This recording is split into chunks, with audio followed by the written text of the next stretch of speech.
Welcome back to Obsidian River Productions, where stories flow through time.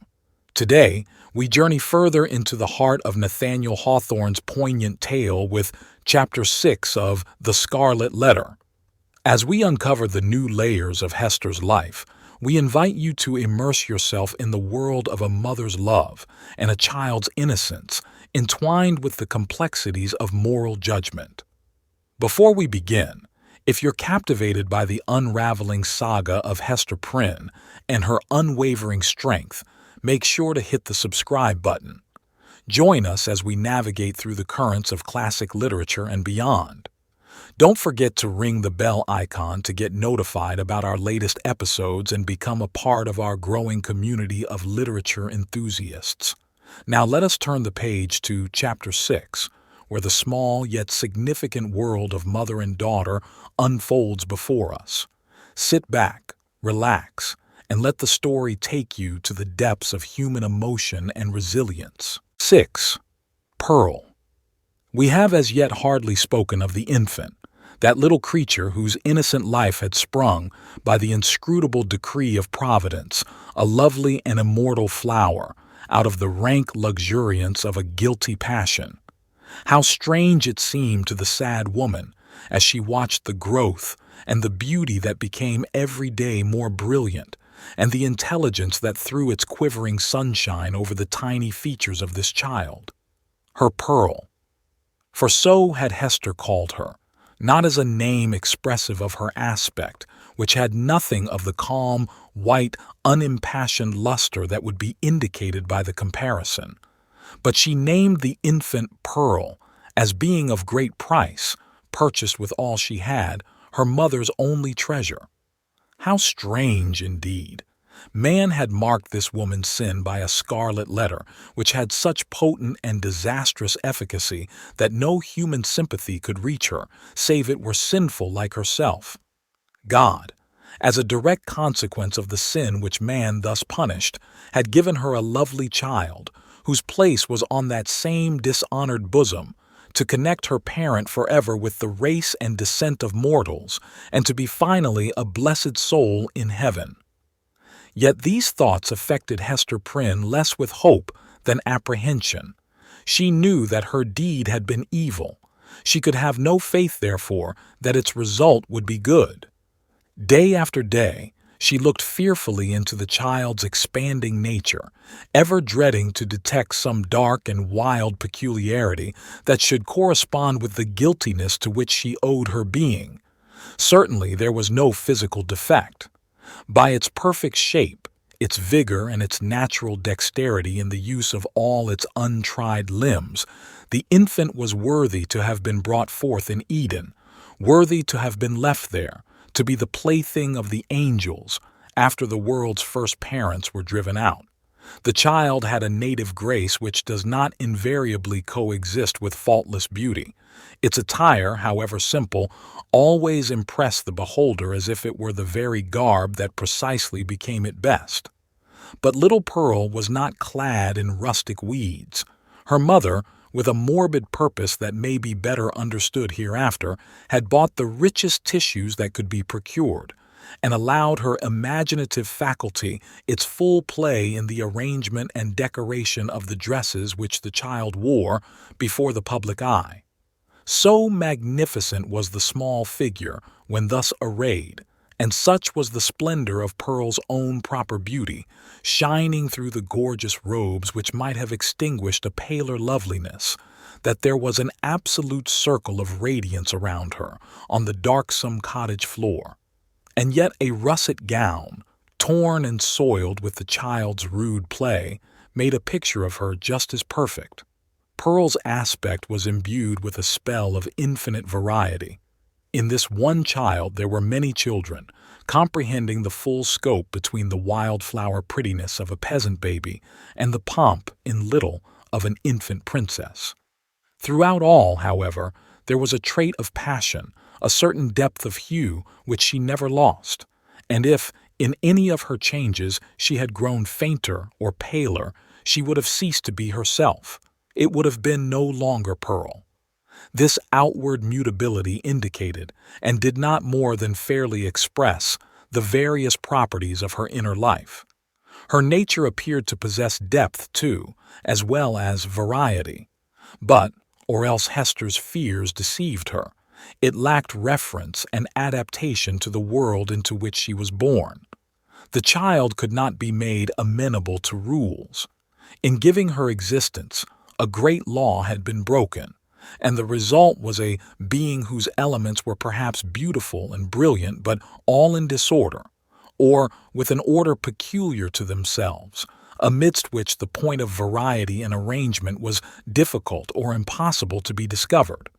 Hester could only account for the child's character, and even then most vaguely and imperfectly, by recalling what she herself had been during that momentous period while Pearl was imbibing her soul from the spiritual world and her bodily frame from its material of earth. The mother's impassioned state had been the medium through which were transmitted to the unborn infant the rays of its moral life, and, however white and clear originally, they had taken the deep stains of crimson and gold, the fiery luster, the black shadow, and the untempered light of the intervening substance. Above all, the warfare of Hester's spirit at that epoch was perpetuated in Pearl.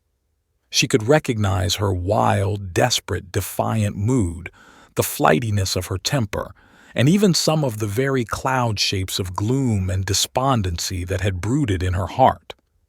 They were now illuminated by the morning radiance of a young child's disposition, but later in the day of earthly existence might be prolific of the storm and whirlwind. The discipline of the family in those days was of a far more rigid kind than now. The frown, the harsh rebuke, the frequent application of the rod, enjoined by scriptural authority, were used not merely in the way of punishment for actual offenses, but as a wholesome regimen for the growth and promotion of all childish virtues. Hester Prynne, nevertheless, the lonely mother of this one child, ran little risk of erring on the side of undue severity. Mindful, however, of her own errors and misfortunes, she early sought to impose a tender but strict control over the infant immortality that was committed to her charge. But the task was beyond her skill. After testing both smiles and frowns and proving that neither mode of treatment possessed any calculable influence, Hester was ultimately compelled to stand aside and permit the child to be swayed by her own impulses. Physical compulsion or restraint was effectual, of course, while it lasted. As to any other kind of discipline, whether addressed to her mind or heart, little Pearl might or might not be within its reach, in accordance with the caprice that ruled the moment. Her mother, while Pearl was yet an infant, grew acquainted with a certain peculiar look that warned her when it would be labor thrown away to insist, persuade, or plead.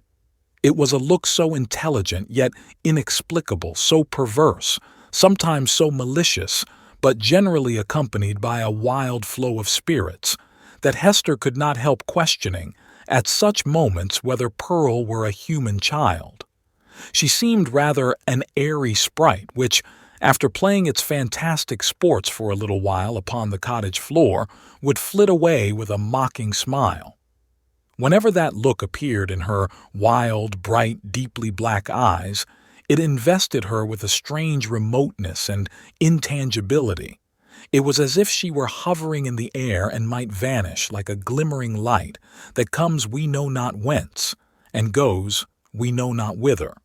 Beholding it, Hester was constrained to rush towards the child, to pursue the little elf in the flight which she invariably began, to snatch her to her bosom with a close pressure and earnest kisses, not so much from overflowing love as to assure herself that Pearl was flesh and blood and not utterly delusive.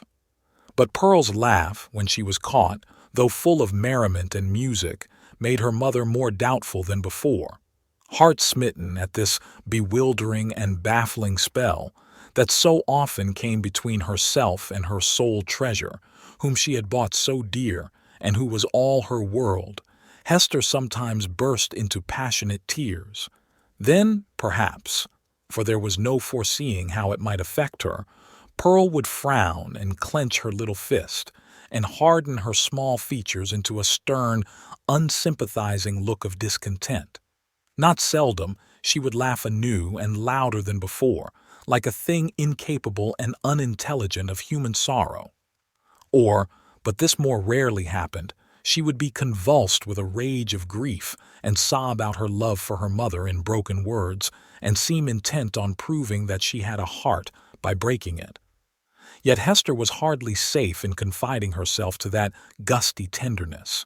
It passed as suddenly as it came. Brooding over all these matters, the mother felt like one who has evoked a spirit, but by some irregularity in the process of conjuration, has failed to win the master word that should control this new and incomprehensible intelligence. Her only real comfort was when the child lay in the placidity of sleep.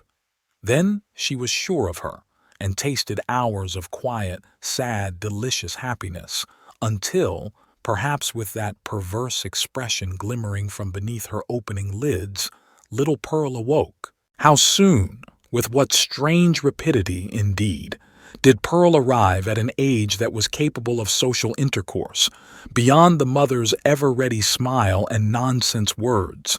And then what a happiness would it have been could Hester Prynne have heard her clear, bird-like voice mingling with the uproar of other childish voices, and have distinguished and unraveled her own darling's tones amid all the entangled outcry of a group of sportive children. But this could never be. Pearl was a born outcast of the infantile world, an imp of evil, emblem and product of sin. She had no right among christened infants. Nothing was more remarkable than the instinct, as it seemed, with which the child comprehended her loneliness, the destiny that had drawn an inviolable circle round about her, the whole peculiarity, in short, of her position in respect to other children. Never, since her release from prison, had Hester met the public gaze without her. In all her walks about the town, Pearl, too, was there. First as the babe in arms, and afterwards as the little girl, small companion of her mother, holding a forefinger with her whole grasp, and tripping along at the rate of 3 or 4 footsteps to one of Hester's. She saw the children of the settlement, on the grassy margin of the street, or at the domestic thresholds, disporting themselves in such grim fashion as the puritanic nurture would permit, playing at going to church, perchance, or at scourging Quakers, or taking scalps in a sham fight with the Indians, or scaring one another with freaks of imitative witchcraft. Pearl saw and gazed intently, but never sought to make acquaintance. If spoken to, she would not speak again.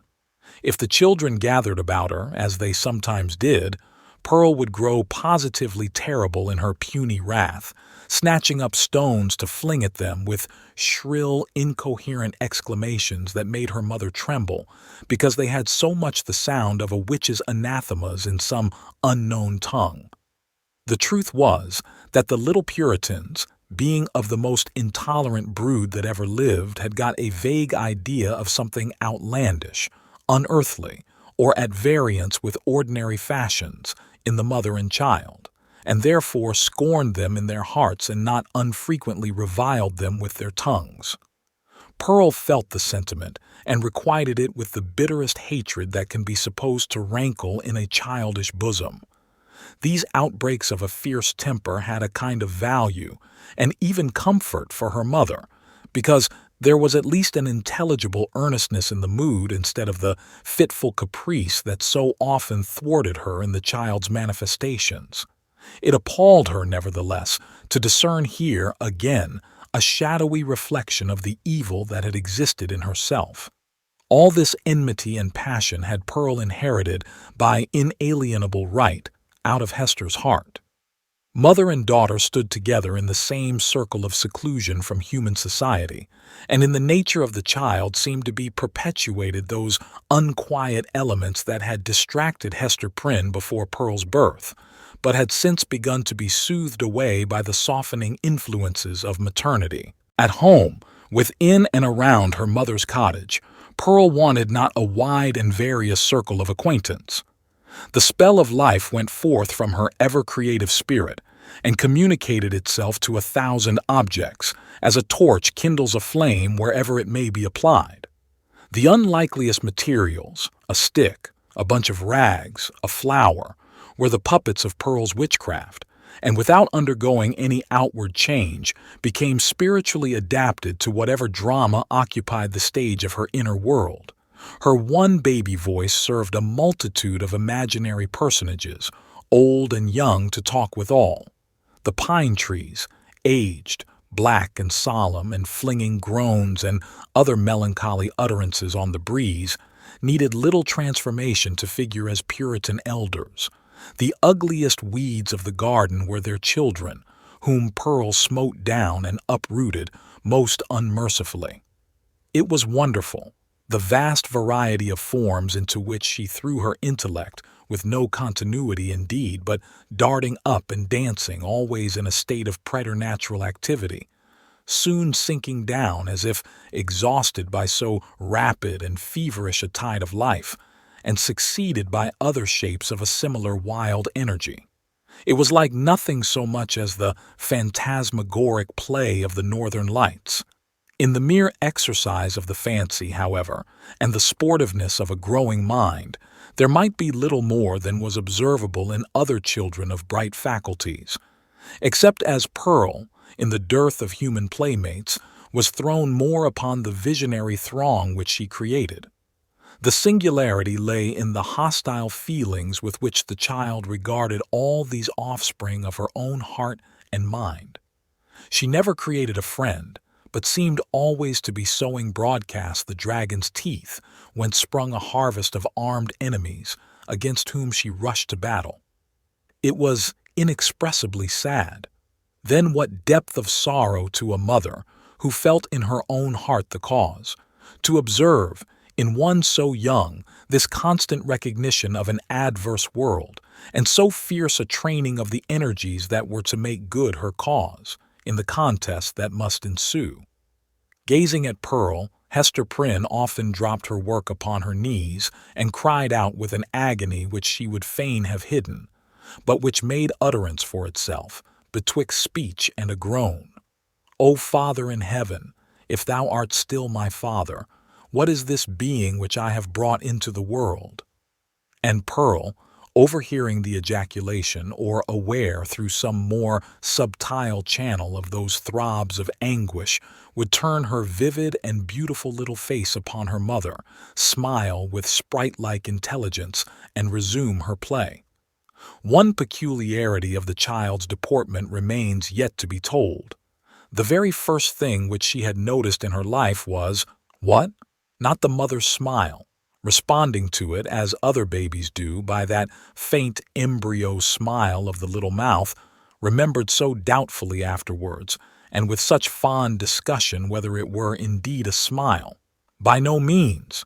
But that first object of which Pearl seemed to become aware was, shall we say it, the scarlet letter on Hester's bosom. One day, as her mother stooped over the cradle, the infant's eyes had been caught by the glimmering of the gold embroidery about the letter, and putting up her little hand, she grasped at it, smiling, not doubtfully, but with a decided gleam that gave her face the look of a much older child. Then, gasping for breath, did Hester Prynne clutch the fatal token, instinctively endeavoring to tear it away. So infinite was the torture inflicted by the intelligent touch of Pearl's baby hand. Again, as if her mother's agonized gesture were meant only to make sport for her, did little Pearl look into her eyes and smile. From that epoch, except when the child was asleep, Hester had never felt a moment's safety, not a moment's calm enjoyment of her. Weeks, it is true, would sometimes elapse, during which Pearl's gaze might never once be fixed upon the scarlet letter. But then, again, it would come at unawares, like the stroke of sudden death, and always with that peculiar smile and odd expression of the eyes. Once, this freakish, elvish cast came into the child's eyes, while Hester was looking at her own image in them, as mothers are fond of doing. And suddenly, for women in solitude and with troubled hearts are pestered with unaccountable delusions, she fancied that she beheld not her own miniature portrait, but another face, in the small black mirror of Pearl's eye. It was a face, fiend-like, full of smiling malice, yet bearing the semblance of features that she had known full well, though seldom with a smile, and never with malice in them. It was as if an evil spirit possessed the child, and had just then peeped forth in mockery. Many a time afterwards had Hester been tortured, though less vividly, by the same illusion. In the afternoon of a certain summer's day, after Pearl grew big enough to run about, she amused herself with gathering handfuls of wildflowers and flinging them, one by one, at her mother's bosom, dancing up and down like a little elf whenever she hit the scarlet letter. Hester's first motion had been to cover her bosom with her clasped hands, but whether from pride or resignation, or a feeling that her penance might best be wrought out by this unutterable pain, she resisted the impulse and sat erect, pale as death, looking sadly into little Pearl's wild eyes. Still came the battery of flowers, almost invariably hitting the mark and covering the mother's breast with hurts for which she could find no balm in this world, nor knew how to seek it in another. At last, her shot being all expended, the child stood still and gazed at Hester with that little, laughing image of a fiend peeping out, or, whether it peeped or no, her mother so imagined it, from the unsearchable abyss of her black eyes. "Child, what art thou?" cried the mother. "Oh, I am your little Pearl," answered the child. But while she said it, Pearl laughed and began to dance up and down with the humorsome gesticulation of a little imp, whose next freak might be to fly up the chimney. "Art thou my child in very truth?" asked Hester.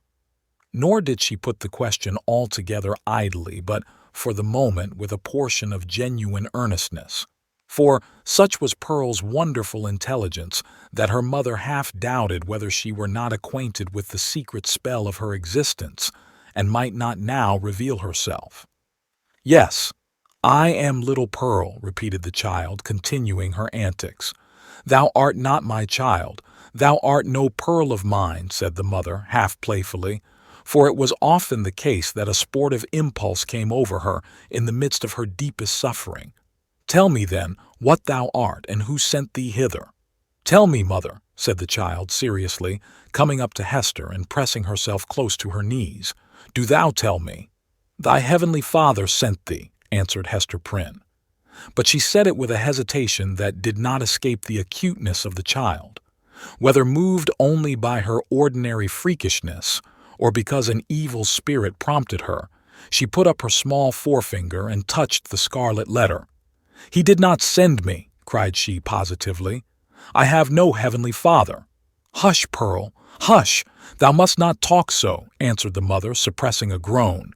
"He sent us all into this world. He sent even me, thy mother.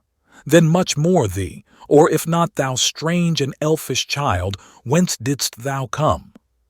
Tell me," repeated Pearl, no longer seriously, but laughing and capering about the floor. "It is thou that must tell me." But Hester could not resolve the query, being herself in a dismal labyrinth of doubt.